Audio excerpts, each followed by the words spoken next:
Kembali di Breaking News Kompas TV dari sidang lanjutan kasus pembunuhan berencana terhadap Brigadir Yosua Huta Barat. Pada persidangan kali ini sidang telah ditutup yang tadi mendengarkan ahli yang meringankan dari sisi terdakwa Ferdy Sambo dan juga Putri Chandrawati.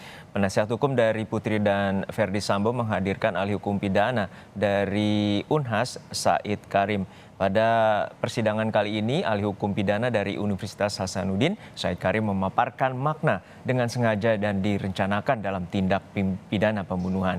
Ahli hukum yang didatangkan pihak terdakwa Ferdy Sambo ini juga menjelaskan beberapa unsur yang harus memenuhi pembuktian dalam pembunuhan berencana.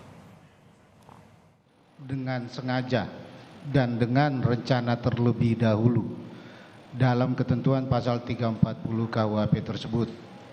Dan konsekuensinya terhadap pembuktian seperti apa? Lalu keadaan tenang yang tadi ahli jelaskan tersebut, apakah harus ada dari awal perencanaan hingga pelaksanaan perbuatan pidana? Iya, mohon izin Yang Mulia untuk menjawab. Jadi kalau menyangkut unsur direncanakan, saya tidak mengulang lagi karena tadi sudah saya jelaskan.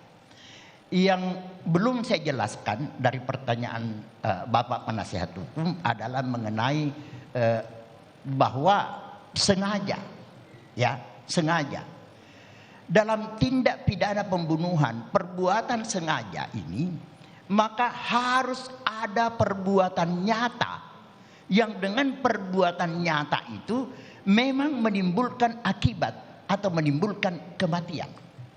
Dan kematian ini kalau dalam tindak pidana pembunuhan memang dikehendaki oleh pelaku. Kematian itu dikehendaki oleh pelaku. Ya. Jadi kalau misalnya ada suatu peristiwa kematian itu tidak dikehendaki oleh pelaku lalu terjadi kematian, maka dibutuhkan analisa yang paling mendalam apakah itu masuk kategori pembunuhan atau tidak. Nah, kaitan dengan pembuktian perkara ini. Tadi saya telah ketengahkan bahwa prinsip pembuktian kita dalam perkara pidana bahwa apabila satu saja unsur dari pasal yang didakwakan, keseluruhan pasal yang didakwakan, satu saja unsur tidak terpenuhi, maka dengan demikian dakwaan dipandang tidak terbukti menurut hukum. Dan konsekuensi atau resiko hukumnya ketika dakwaan dinyatakan tidak terbukti menurut hukum adalah terdakwa tidak dapat dihukum.